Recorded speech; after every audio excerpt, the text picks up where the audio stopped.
go. And we are going to kick things off. So good morning, or excuse me, good afternoon, students, employees, and community members. I'm Erin Cunningham-Ritter, representing the College of Arts and Sciences Be Well program, and I'm so pleased to welcome you to this month's Let's See You Well event titled Building a Secure Financial Future, Strategies for Saving, Investing, and Achieving Financial Independence, featuring Diane Hirschhorn, who is a lecturer of finance in the Leeds School of Business and a wealth manager. We're also excited to host Diane this spring for a deeper dive into these topics and more. So do be looking for more information on that session in the spring. Finally, just want to recognize this event is co-sponsored by the College of Arts and Sciences JEDI team. So check out more wellness and JEDI resources, research, and workshops at our websites. Now I'm pleased to introduce my co-host, Marisha Lopez. Marisha. Thank you, Erin. My name is Marisha Lopez. I'm the Program Manager for Justice, Equity, Diversity, and Inclusion in the College of Arts and Sciences. We are proud to partner with Be Well to bring you these inclusive wellness offerings. And before we begin, I'd just like to note that closed captioning is available by clicking the live transcription button in the menu bar. And this session will be recorded. Feel free to ask questions throughout the presentation, but we do ask that you try to keep your questions more general if you're asking them during the presentation. And if your question is more specific, more personal to your own circumstances, leave that until the end for the Q&A portion.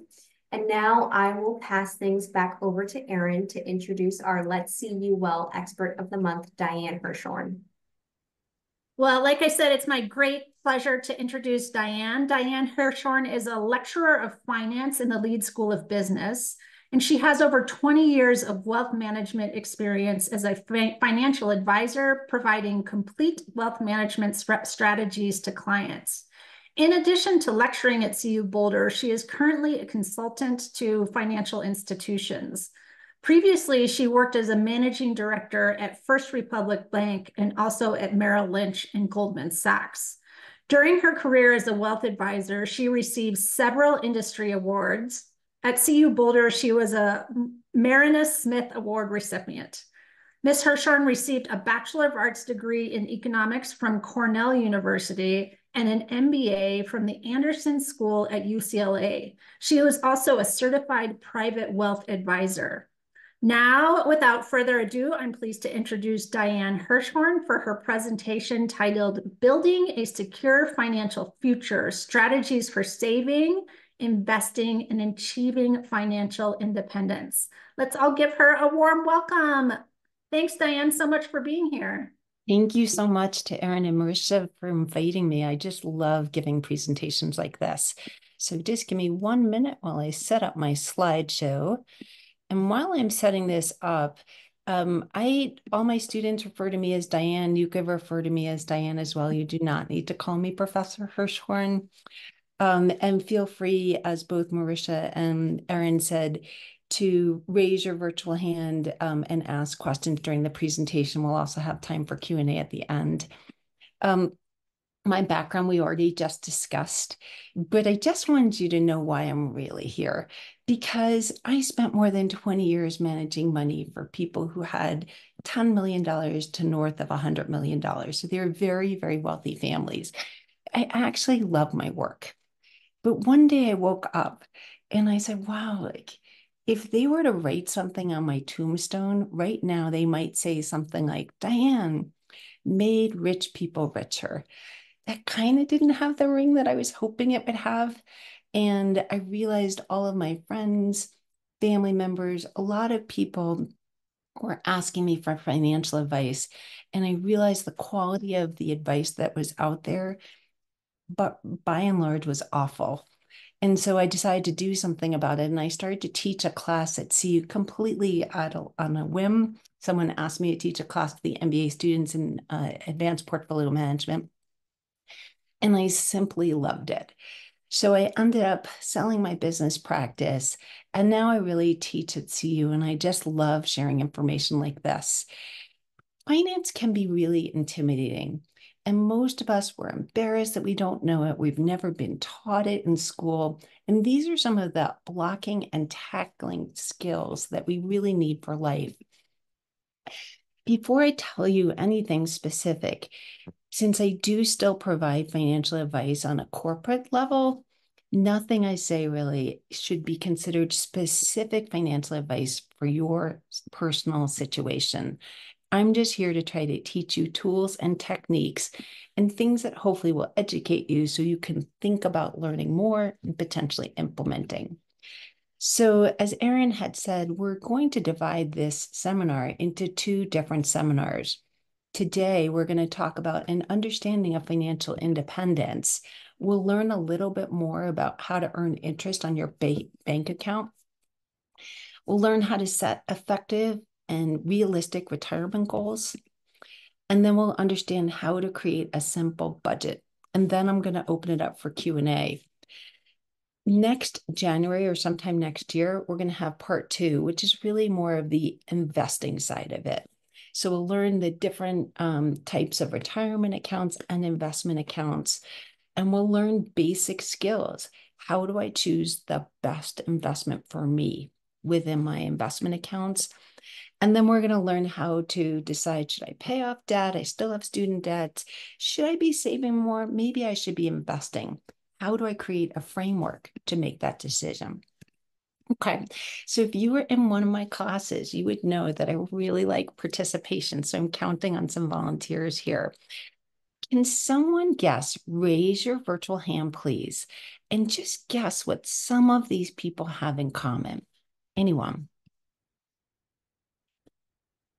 You do not want me to sing the Jeopardy song, which I will if I don't get a volunteer, but can I get... Diane, we do have some comments in the chat. Great. Ben says, blew their money. Yeah, Ben, you are right. Okay, you got that one really fast. So most people have this perception. All I need to do to achieve financial independence or to have a good life is to earn a ton of money. And I could have a lecture just on professional athletes, politicians, actors, singers, and so forth, who have earned a ton of money. Like Mike Tyson earned career earnings more than $400 million.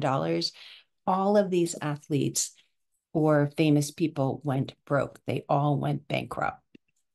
Someone else tell me, what do you think these 4 people have in common?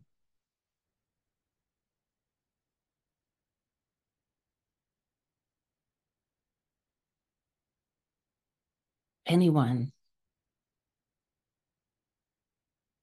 Aren't they all presidents? Yes, nice. Okay, Kelly's got it. They are all presidents. And we've got some others. Their faces are on money, says Janelle, and they were politicians on money. Okay, I'm not sure if Hamilton was, but these 3 were. And then Megan says, did they die unexpectedly? Yeah, that's a good guess. Maybe. Really, though, these 4 men all went bankrupt as well. So here are former presidents of the United States who had access to arguably some of the best and most valuable resources out there. And all 4 of these people went bankrupt. So why? Like, even if you're rich, powerful, access to resources, we aren't taught the basic skills in most of us on how to manage our own money. So what I want to talk to you today about is financial freedom or financial independence. Like, why should we care about this? Why even bother? Because it reduces stress and improves our health, first and foremost. Most marriages' number 1 reason for divorce in the United States is the stress associated with fights over money. It also has health impacts, gives us anxiety. Secondly, I love this one, which is I want to help give you control of your time. When I teach my undergrads and actually my grad students about financial independence, the greatest gift I can give someone is not teaching you how to be rich in the sense of, I need a lot of toys and possessions. The greatest gift that financial independence gives you is the ability to own your own time, to spend it how we want to spend it. Like teaching this class, you don't make the same earnings as I did in my previous life working on Wall Street, except it gives me so much meaning doing this. And that's a wonderful thing that you can get from creating financial independence. And lastly, I really do believe in academic studies which suggest that there's a very big disparity in knowledge among various groups. And so part of the reason to help teach this is to create financial empowerment for women and minorities who statistically are less involved in financial decisions and don't have the same access to resources. So the first skill I want to teach you is how to earn more interest on your bank account. Why? Because it's so easy, and you're going to see you can dramatically improve your return right away with just about 15 minutes worth of work. Okay, so I want to ask, I won't call on you because it seems like people don't want to be called on right now. Can you raise your virtual hand if you know that you bank, your primary bank right now is with a major bank like Wells Fargo, Bank of America, Key Bank, Chase, so and so forth? Can you raise your virtual hand if that's you? Okay, many people do. And now I want to ask you, does anyone know who has their bank account at a major bank? Do you know how much interest you're getting paid? What rate?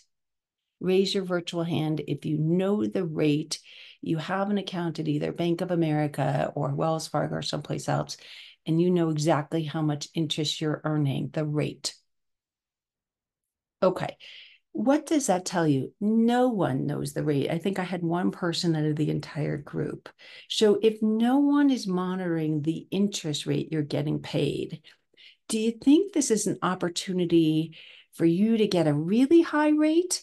Or is the bank the bank institutions know you're not monitoring the rate? So it's unlikely they're going to pay you a high rate. So let me just walk you through how much they're paying you if you have your money at a big bank. So I'm going to show that to you. Then I'm going to ask you the question, can you possibly earn more? This is an example of Bank of America's rate. I monitored it over the weekend. It's going to be the same, I believe, at all of the big banks. So project one, when you get off this call, is to look up your bank account, and just your search is going to be Wells Fargo interest rate savings account or whatever bank you have. What you're going to see is the rate you're getting paid on almost all big banks, all of them, is 1/100th of 1%, 0.01%. Most people look at this number here and think it means that they're getting paid 1%. In fact, it's 1/100th of 1%. So this project came about because my daughter, I wanted her to open up a bank account because I was trying to teach her about money. And I realized we opened it up at Bank of America. And I realized that it was costing Bank of America more money to mail her a statement that each month than the annual interest she got paid on her bank account.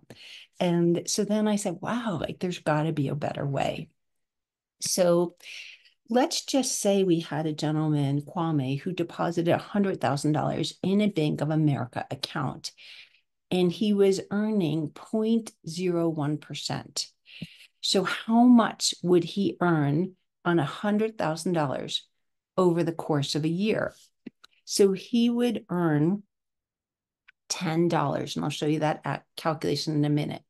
So instead, what I'd like all of you to do after this call, step one is look up how much interest, what's the rate that you're getting paid on your bank account. And step two, let's shop around. Let's spend maybe 10 minutes trying to find a better rate. And I'm going to show you how to do that. So I've done the work for you in the interest of time. I'm published a list of resources. So all of the websites I'm recommending, I don't have an affiliation with any of these companies. So I'm not specifically picking on Bank of America. They were just my example. I'm going to give you a list of all these resources so you don't have to write them down. So Kwame would have earned $10. And the way I got to that calculation is I took $100,000 his balance and I multiplied it by 0.001 and get $10. So can he earn more? So I spent maybe 10 minutes this weekend looking up the 4 different websites I've recommended, and I saw he could earn 5.5%. I mean, this is insane. This is free money, just my opinion. Why is it free? Because it's going to be the same risk level. You're not going to open up a bank account at some random bank that doesn't have insurance. I'll show you how to screen for them. And he's just dramatically improved his investment return, which adds up. This is, in essence, what I would call free money. And what that means in my mind is I earn more interest, or I get a bit better investment return without increasing my risk. So in essence, he earned $5,490 more per year without working an additional day. And so one of my favorite ideas for my students is helping them either earn more income without doing a lot of extra work. So we're not working at CU anymore. We are working here, but we're not working another hour to earn extra money. So I'm walking you through again, you'll have a listing of the resources, but what I did is I went to this website called Doctor of Credit, and I simply searched under bank accounts, and I used their drop down menu for best basic savings rates. And I'm only showing you about 8 banks here. There's a list of maybe, I don't know, 50 banks that you can choose from listed by their rates. That's how I found it. So the 2 top banks I saw this weekend was something called Pi Bank and Poppy Bank. And I do have to say, if I were the marketing person, I'm not a marketing person, I'm a finance person, but I was thinking, Poppy Bank, Pi Bank, who wants to open up a bank account with these crazy names? It can't possibly be secure. And when I put my money in a bank, I want to make sure I get that money back. How can I get peace of mind? I'm looking for FDIC insurance. And that is insurance provided by the federal government that guarantees you will get your money back up to balances of $250,000 per person. So my husband and I together, if we have a joint account, we could theoretically put up to $500,000 in this bank together, and both of us together would be insured up to $500,000. So this has the same level of security as your big bank, as Bank of America, Wells Fargo, and so forth, because it's coming with the same insurance. Okay. So a couple things I would do if I were you. I would definitely look up the interest rate on your current bank account when you are done with this session. And then I would use those 4 websites. I list them in the resources. And I would make sure anytime I'm going to move my money or open up a bank account at another bank, just look for that FDIC insurance symbol. And I've given you a hyperlink also so you know what it is and more of the details, and you can get comfort with it. I would check the minimum balance, because certain banks might say, oh, well, we'll give you 5%, but you need to keep, I don't know, $50,000. And I don't have $50,000 in my bank account. So you want to make sure that you qualify. Most of the banks that are going to be listed are going to have very, very low initial balances, but you want to make sure. I would check on the fees, because you don't want to open up a bank somewhere just to get an increase in yield if you are constantly bouncing checks, for example, and maybe every month there's all these charges for $35 per check and so forth. that won't be most of us listing on this call, but I want to make sure I mentioned it. Hey, Diane, before we go much further, there's a timely question in the chat from Betsy. Sure. Can we be confident that these relatively unfamiliar banks are insured by FDIC, not just posting the logo? I think that's a great question. And here's how I would understand the answer. So first of all, the banks and the links are somewhat vetted by the providers of these websites. So I cannot guarantee that, nor will I guarantee it. But I can say that there'll be hyperlinks on these websites. And the hyperlinks will also give you reviews.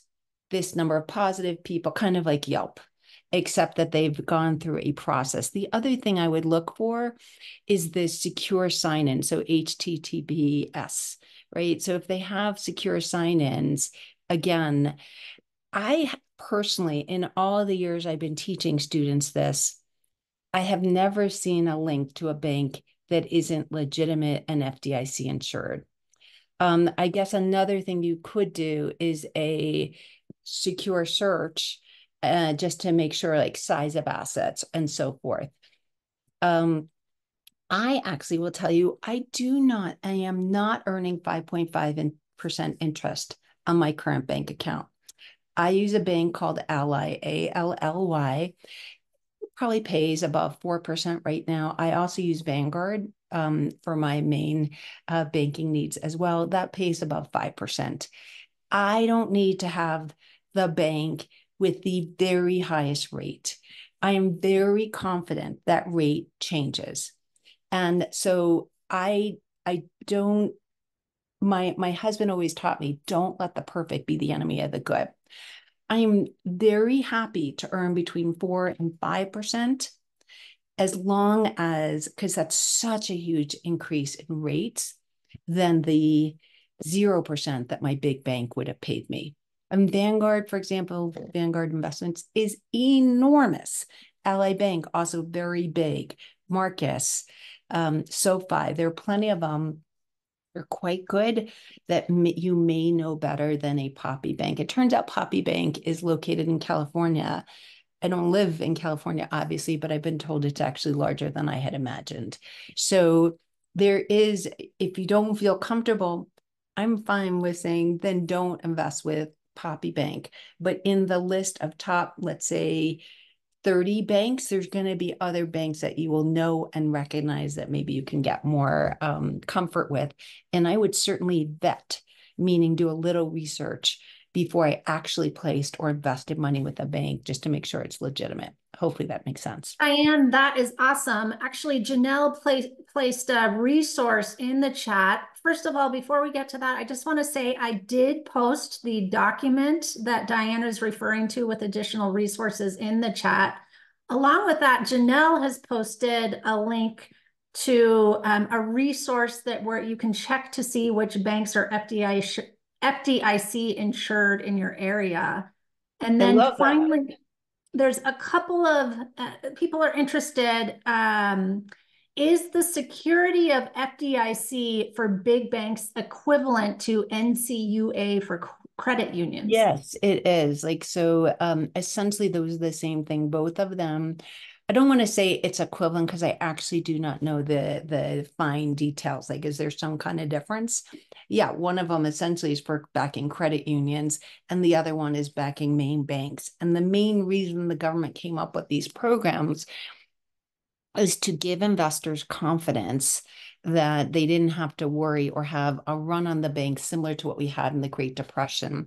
And as a matter of fact, for those who remember, a couple of years ago, Silicon Valley Bank, there were several different banks that did go under.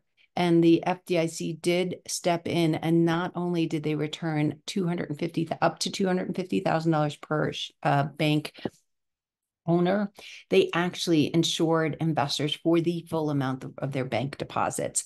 I personally would not count on that. I think it's better to keep all your balances less than 250. The government does not want another run on the banks.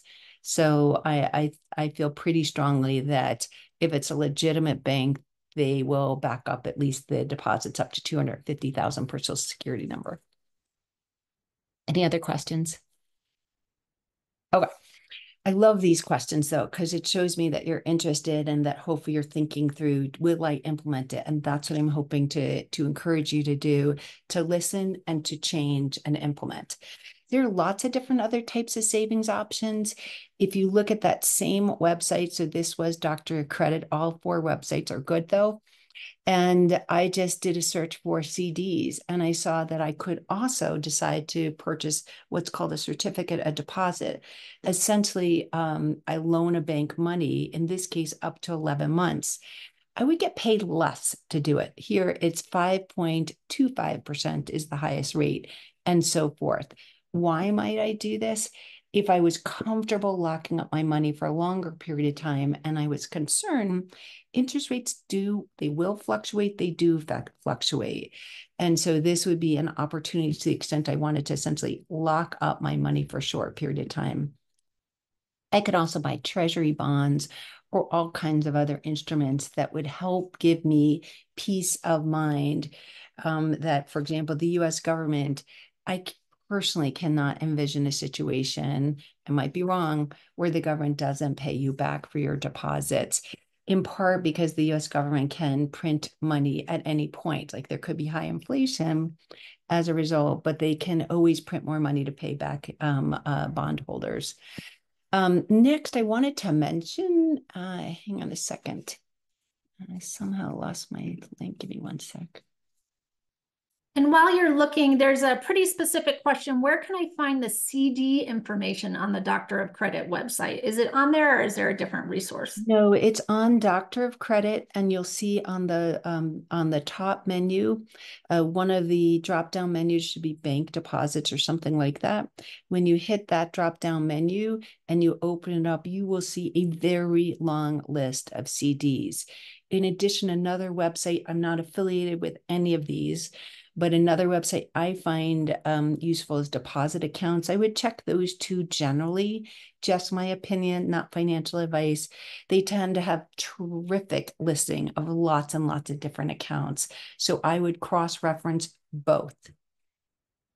Okay. The other thing that's interesting, the Doctor of Credit does a really good job of this, is they point out, hey, you know what? You're working and you're trying to get extra income. So for about 15 extra minutes of work, separate from, I've looked at my bank account. I realize I'm not getting paid a lot of interest. So I want to switch accounts, and I've done that. In addition, there's a little bit of a game some people play to open up accounts, bank accounts, and to get bonuses to open up these accounts. So this is just an example of one that I found on the Doctor of Credit website. Chase will give you either between $200 and $900, depending upon the type of account that I open, a checking account, a savings account, or both. There are different limits. For example, this one, they will, if you open up a checking account, they'll give you $300. There's no minimum balance. I don't know. It's something like $1,000. I can't remember the details. The savings account is trickier in this example. You need $15,000 to open up this account to get a bonus of $200. But if you do both, they're going to give you an extra $400 and you can keep the money there. And I've done this in the past for just the minimum time period, in this case, 90 days. And then I close these accounts. So it's just a game. You can decide, I'm not endorsing this. I'm not like encouraging everyone to do it, but I would say just buyer beware. On the Doctor of Credit website, there's not only a link to different accounts that pay you bonuses and telling you what the requirements are, but in addition, they have a PDF available there that says, how do you go about doing this? Like, how do you get the money to fund it and so forth? And what are the risks? And they do an excellent job of spelling that out. Okay, so this is an example of how I found this Doctor of Credit, and I went to their savings accounts, and then I just said, like, which are the best bonuses through the links for September 2024. So here is a list of 4 different websites. I've included it on your list of resources. And I think in the scheme of things, sure, it's nice. What I'm telling you to do is to consider increasing the income on your savings account as long as it has FDIC insurance. I think this is a really smart idea because you improve the investment return without taking more risk. Most people who are on this call who are also saying, well, that's great, Diane, but I only keep $10,000 in my bank account. And so instead of earning, I don't know, Kwame might have picked up, I think in our example, almost $6,000 or $5,500 of interest. Because I only keep 10,000, I'm probably only going to make $550. So first of all, I want you to think about your time. And I would say it might take you 15 minutes to actually do the research and open up an account, a new account. So what I say to my students is, if I can get paid in this example, $550 for 15 minutes of work, on an hourly basis, I'm getting paid $2,200 per hour. And so I'm not making $2,200 at CU. Maybe you are, but I believe that's a good use of my time. That's how I kind of figure out my hourly wage. In a bigger picture, though, the biggest expense most of us have is our home and our mortgage. And so what I want you to do, to the extent you have a mortgage, especially if you bought it in the last couple of years where interest rates went up so high and mortgages have gone up so high, in the last month, mortgage rates have come down. I am not going to predict what's going to happen with interest rates. That's a loser's game. It's very, very difficult. But the Fed has indicated that they're going to continue to lower mortgage or interest rates, which will lower mortgage rates. At some point, it may make sense for you to think about shopping around for mortgages. And the way to do that is the exact opposite of what we did to improve the interest rate on our savings account. When you're looking at your savings accounts, you want to increase your rate and make as much as possible. For debt, that means credit cards and mortgages and car loans. I want to keep the cost of my loans as low as possible. And the dirty secret, just my opinion, when people buy or buy houses, our real estate agent encourages us to either go to our primary bank to get a mortgage because we already have an account there and we think it will be faster to get approved. The second place is they introduce us to a mortgage broker. But the chance that that mortgage broker or our primary bank, the chance that that bank is going to have the lowest rate possible, not likely, in my opinion. And so I encourage you, as interest rates come down, if they do over the next year or two, I'd be looking at the rate that I'm paying on my mortgage and shop around and see if it makes sense to refinance. And I've included a mortgage calculator link to calculators.net. Again, it's on the links I've given you. And basically, it helps you compare the terms of your mortgage. And they also ask you, hey, how much is it going to cost out of pocket? What are the fees involved for refinancing? How do I know if this makes sense? And so it's the detail of this is beyond the scope of what I have time to discuss today. But at least I wanted to give you a heads up and open that up for discussion. This can make the difference of saving $50,000, $100,000, sometimes more. There is a professor in the finance department. And fortunately for that couple, I happened to be talking to the wife, the spouse, and she was telling me a few years ago her current mortgage rate. And even though this professor was an expert, he never looked at the detail of his loans. So I saved them tens and tens of thousands of dollars by saying, shop around and refinance. And that calculator will help you do it. Any questions thus far on that? So again, that is one of my favorite ideas because idea one was earn extra money on your bank account for maybe 15 minutes worth of work. Refinancing might take you an hour to shop around for the lowest rate and figure out if it makes sense. And then there are some fees involved, but that can save you oodles and oodles of money with not a lot of time investment. Okay, so the next thing I want to talk about is how do I set a retirement goal? Because most people say, oh, I'm never going to be able to retire. It was easier years ago when my parents did this. Maybe I'd have to be Warren Buffett, one of the most famous investors in the world, or maybe I have to win the lottery. And I'm going to say, no, everybody on this call can do this. So the first thing we all should know is, how do I figure out how much I need? And this is just crazy to me that we are not taught such a basic and simple formula in grade school, right? How can we ask people in the United States to retire when we don't ever teach them? How do I even figure that out? Like, is Social Security going to be around? How much should I be saving in my 401k plan? I don't understand any of this. And it's quite simple. There was a study that was done long ago, and it was called the Trinity Study, but it's also more commonly today known as the 4% rule. And some people got together and they said, how do we help people understand what's the retirement goal? When's the end of the race? How much do I need to save? So what you need to do is take your annual spending. What's your budget for retirement? And I'll show you how to budget for it in a minute.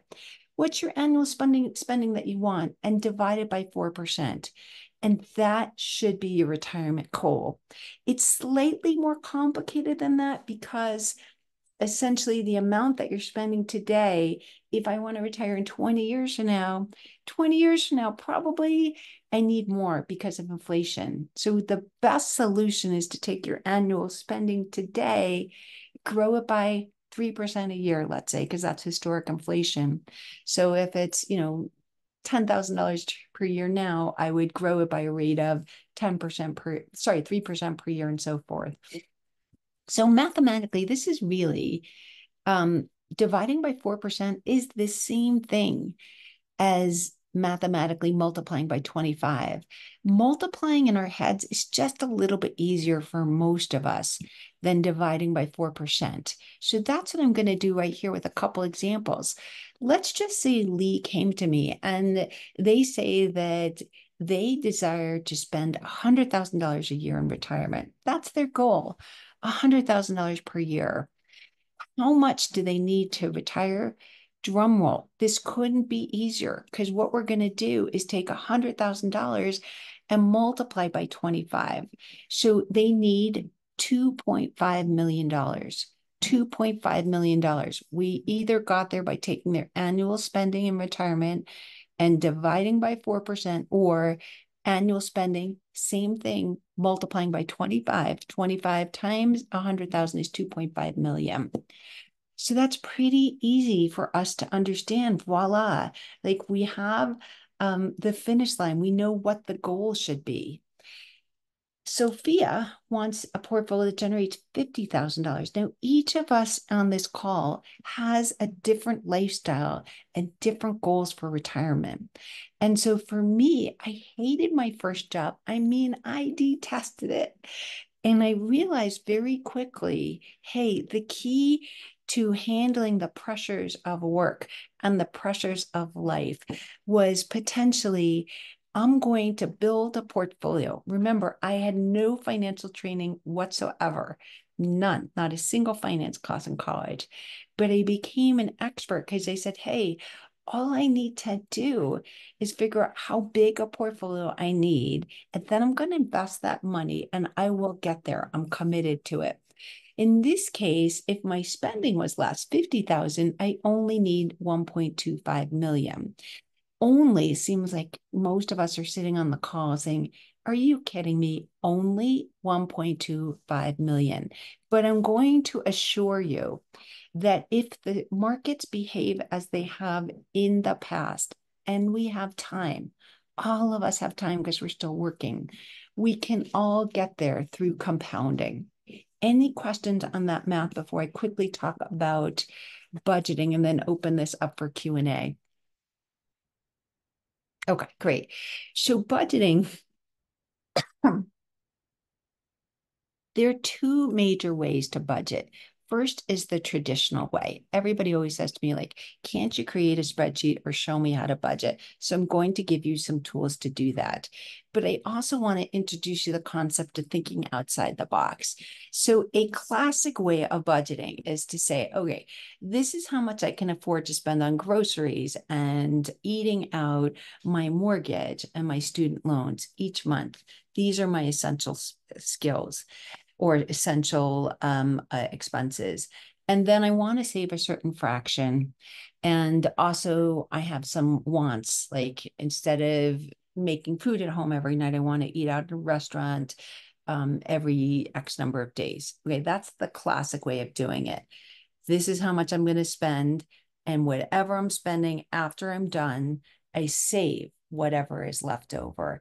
And then long ago, I read this quote by Warren Buffett, essentially saying that's what most people do. But really, what people should do is they should save first and spend whatever is left over. Because most people, I'm going to teach you how to budget. Maybe you'll set it up months, now. Very, very, very few people actually stick with a budget. So what I recommend you do is automate your savings.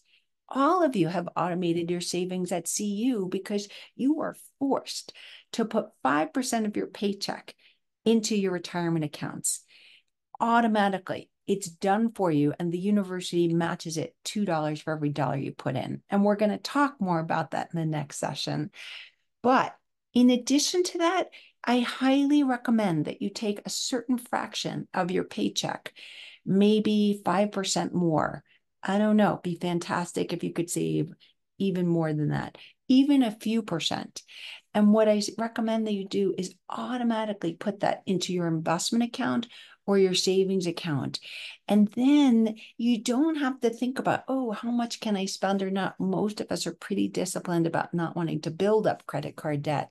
So spend what you have after you've saved. And if you put your savings on autopilot or you're investing, you don't have to think about it.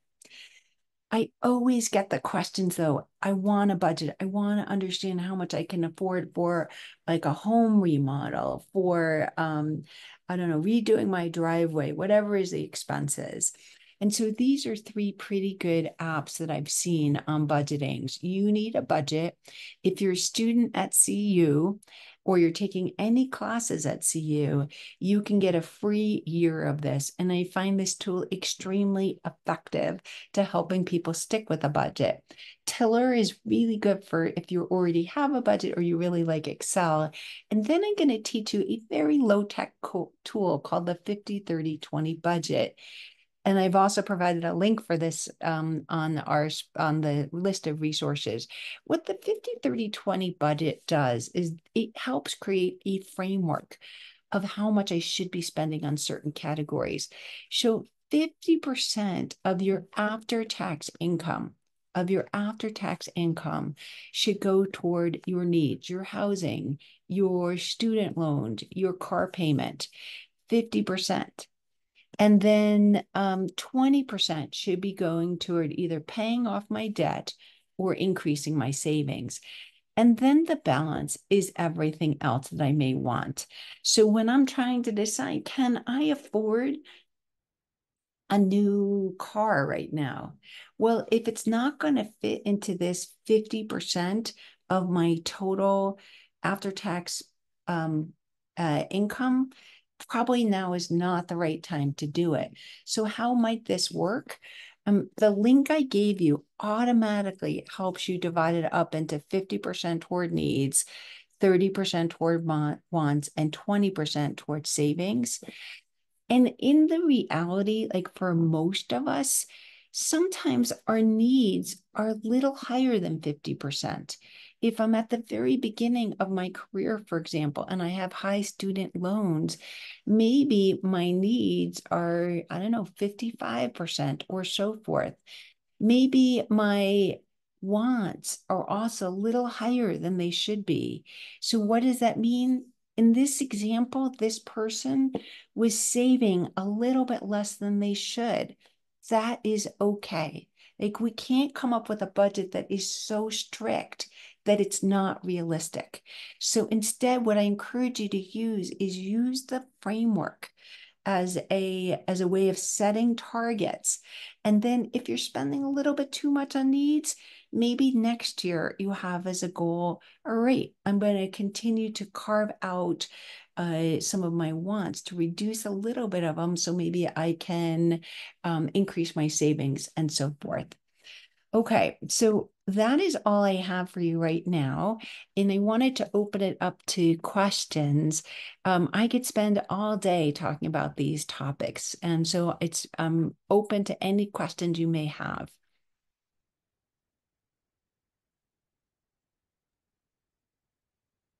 Joshua has his hand raised.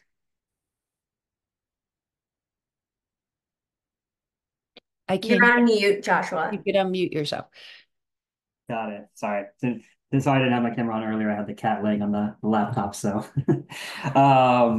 so you began the presentation by talking about why financial independence or freedom or security, but I'm curious how you would define financial freedom. Oh gosh, I just love that question. It's setting up a portfolio that is big enough. And the portfolio can include, let's say, rental real estate. It can include like stocks and bonds, whatever it is, that the income from it is big enough to support me in my lifestyle. And so what that means then is that my portfolio now is doing the heavy lifting. And thus, as I said to you earlier, I really didn't like my first job. In fact, I didn't like my first few jobs. And suddenly I realized, okay, if I have this asset that is producing income for me, I now can spend my time however I choose to. And in my case, it means teaching at CU, trying to help as many people as I can, instead of, let's say, just making someone who's wealthy wealthier, which was noble, but I wasn't having as broad an impact.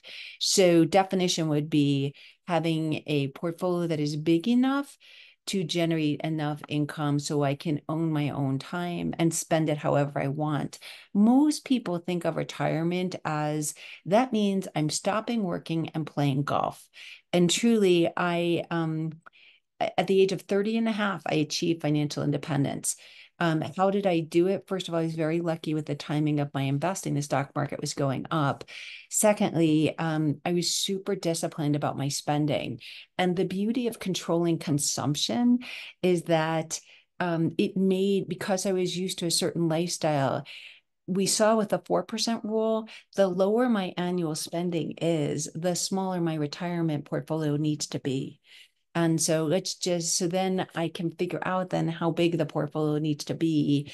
And so it allowed me to save more, to invest more, but it also meant that the size of my portfolio wasn't as big as maybe someone who needed $100,000 a year. And if you do want $100,000 a year, or I have some students model $250,000 or $500,000 a year, understand that the trade-off is time. Like, it was so easy for me to understand, for example, I still like a Tesla. I would love a Tesla. I love the concept of it environmentally. I love so many things about it. My salary at CU is probably not large enough that on an after-tax basis, for example, I'd have to work more than a year at CU to be able to buy a Tesla from my salary alone, separate from my portfolio. I'm not going to trade off a year of my life. Like, when you understand that concept, like, is a year of my life, 40 hours a week, worth this possession? For me, the answer is no. And there's a really great book on this topic. It's called Your Money or Your Life. And I would highly recommend that. I read that many years ago and it was life-changing. There's also a blog called Mr. Money Mustache, which I don't believe in all of the investment advice on either sources, either the book or the website, but the concepts from both places are life-changing, my opinion. Wow, Diane, thank you.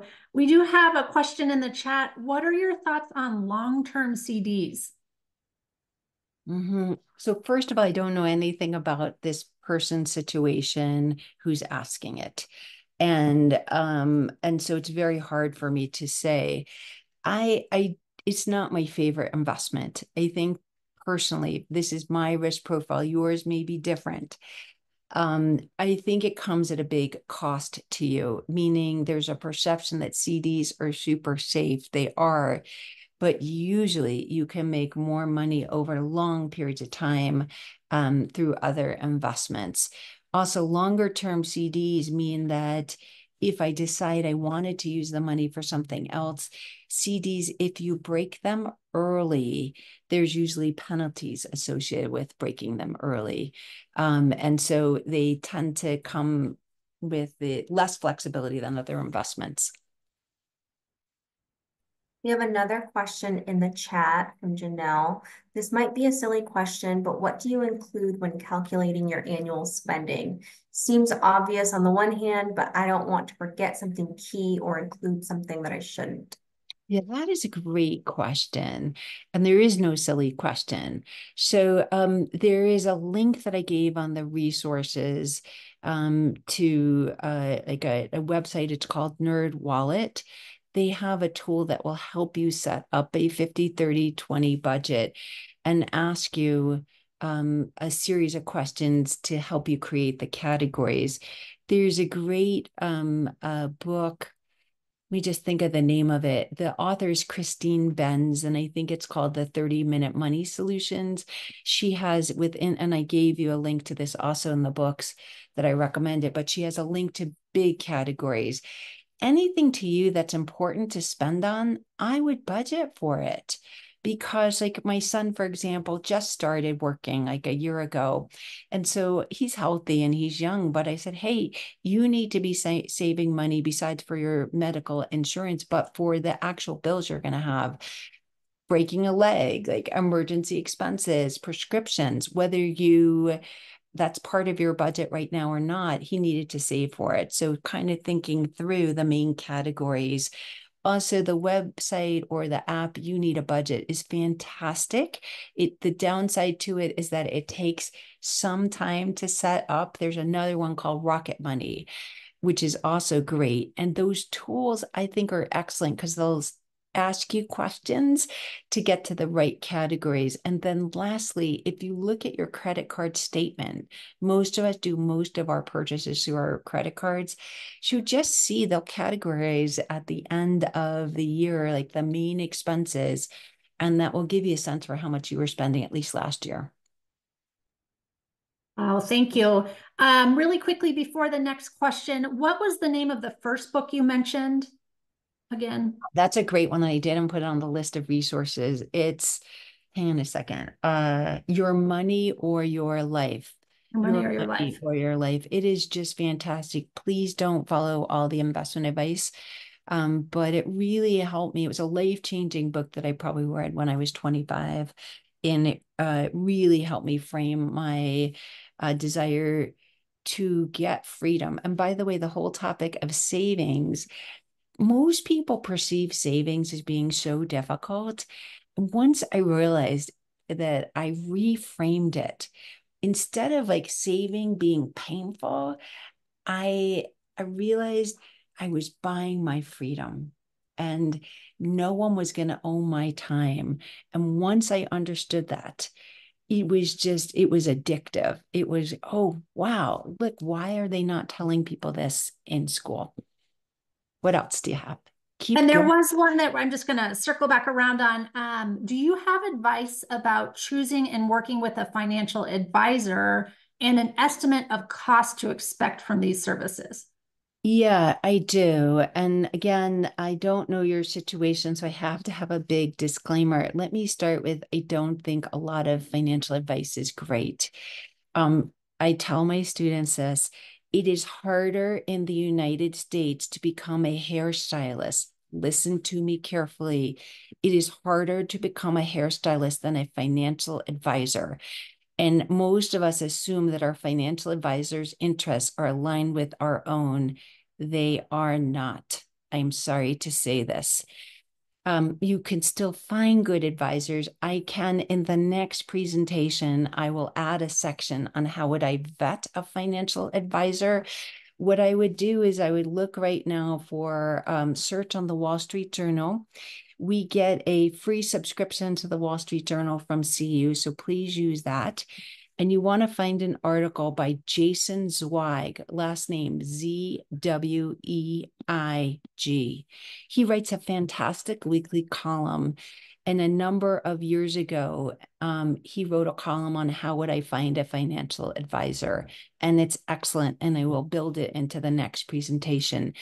In general, though, my opinion only, I think that an hourly, someone that you pay hourly ultimately is going to cost much less than someone who takes a fraction or a fee for your portfolio. And I'm going to show you for certain in the next presentation, even tiny fees really add up over time. And it's going to come at a big cost to you. So you have to minimize fees. Hourly planners do a fantastic job generally on the whole of costing less. And then he asks a whole bunch of really great questions. I'm not going to specifically tell you who to use, but I will say, in my opinion, Vanguard, Schwab, Fidelity, all three have services that will help you set up portfolios. I'm going to use Vanguard as an example because I know them better. It's not that I'm recommending them over someone else. And they charge a very small amount. I don't know, something like 1/4% or something like that, 0.25% to give you advice. So that a low fee might work for me. Also, CU has a free arrangement where once a year you get a consultation with TIAA-CREF. And so you could use them. I would start there because they have no bias. They're not making any money from that meeting. Diane, we have a question in the chat, and then we can take Joshua's question. For the 4% rule, how does time until retirement factor in? I'm 10 to 15 years from retirement with 2 kids yet to enter college in 1 year and 5 years. That's a very hard question, but here's a general answer to it. Number one, if I'm not going to retire for 15 years, what I would do is I would take my annual expenses today. Let's say I think I want to spend $100,000 in retirement. And then I would grow it and I would use a calculator, and I can show you how to do this in another a session, or you can do it on the internet. The size of my portfolio today is $100,000. Just pretend that's how much I want to spend.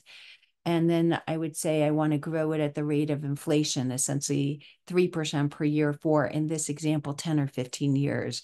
That will help you understand the size of the spending, inflation adjusted, I need to save. And then I would divide that number by 4%. If you are planning on helping your children pay for college, then you can't include in your existing portfolio any assets that you have set aside that you're planning on depleting for your kids' college, because they're not going to be around when you retire. Having said that, this is very controversial, but it's in all of your interest to prioritize your own retirement over your children's college funds. Why? You can borrow. They can borrow to go to college in that. And you can't borrow to go to retire. Like, you need money. And so most people sacrifice their own financial stability and well-being for the hope that they're helping their kids. And I would seriously consider the cost of the tuition. At CU, we have amazing tuition benefits. It's far lower than some of these very elite and private schools. But that's another subject. And CU did not ask me to say that. Okay, Joshua, what else do you have? What would you recommend? So I'm one of the people that unfortunately got in on high interest rates because we had to buy in the last few years. And I have one kind of mentor in my life who basically says, like, never pay down your mortgage kind of a thing, because like it's a fixed expense. But with rates so high, the trade-off between, you know, what you can kind of get in the market versus a high interest rate is the gap is much narrower, right? So if I do have extra money every month that I want to save, or just should it go towards my mortgage or should it go towards investments? So again, I don't know your specific situation. I promise we're going to answer this question in more detail when we meet again in the spring. But a big picture way of thinking about this, you hit on some of these issues. I do not like that most accountants say you need a mortgage. It's a de facto rule because they say, well, you need the tax deduction. But what they are ignoring is that what Josh was referring to almost is what I would call the cost of capital. So let's just say, I don't know, my mortgage is at 6% and I can deduct some of the interest from my tax return. And I'm pretending that the after-tax cost, instead of being 6%, is 4%. It is still costing 4%. It's costing something. And so what I do is I say, okay, well, I could earn every time I pay off some of my mortgage. Essentially, I'm locking in a 4% rate of return in this example, because that's how much it costs me. That's a pretty good rate right now. Earning 4% guaranteed, I'm actually pretty happy with that personally, because there's no risk. It's guaranteed. Where else could I put the money? Let's just say I was guaranteed. I found a bond. It's a treasury. This doesn't exist right now. I'm going to pretend. And there's a guaranteed rate of return of, let's say, 7%. Okay, it's 7% after tax, let's say, versus 4%. That's a pretty good trade. I'll keep the loan in that case because I'm earning 7%. My cost of this loan, in essence, is 4%. For most of us, it isn't like that. It's not as simple. Many years ago, maybe right before COVID, interest rates on mortgages might have been 2 or 3%. That was a great time. Most of us on this call don't have mortgages that low. If I had a mortgage that's low, it's an easier rate to beat the return on. But I would say for many of us, it's not just you, Joshua. Think of how many houses have bought and sold over the last few years. I think, I don't know, and I can't guarantee this, I think over the next few years, there'll be an opportunity for many of us to refinance. That's a good investment for most of us if we're going to stay in the house. I still like the idea of paying off some of my mortgage. Me personally, I have zero debt. I own 2 houses and I own both of them outright for my peace of mind. Okay, this was not for investment purposes. I just said, okay, I lose everything in the stock market. I get fired from CU. I've in this draconian situation, I could sleep a little better at night knowing that really all I have to do is cover my electricity and my food. Most people, though, may not be in that situation. Maybe they say, okay, I have a super, super low mortgage. Great. In that situation, maybe you can do better investing in something else if there's a very significant positive spread. I hope that helps. I'll stay on for a few more minutes. Everybody can drop off if you want. Erin, you could wrap it up. Yeah, thank you so much. Yeah, definitely want to be mindful of time. A couple of closing items, but as I'm just kind of wrapping up, why don't you put your final comments, maybe some love in the chat for Diane. This was a super active session, and I can tell you, I was doing the math, and just by your advice, I think I could, in half an hour, make $6,000 a year. Is that right? Wow. Anyways, wild. So a couple of logistics. We will post this recording on the Be Well site. So click on Be Well and then click on Let's See You Well. And the recording will be up hopefully in a couple days. I've also posted the link to Jedi for more information and resources. Want to just offer my sincere gratitude for all of the participants and certainly for Diane for sharing her expertise. This is such a great way to support a culture of care in the College of Arts and Sciences and beyond. So we've got a couple seconds, just leave your comments in the chat. I know Diane said she'd be happy to stick around for a couple of minutes, but I also want to be mindful for everyone else's time. With that being said, I'm going to stop the recording, but let's stick around. And if you don't want to hang out, thank you all. See you at the next one. And Erin, when you actually publish this, can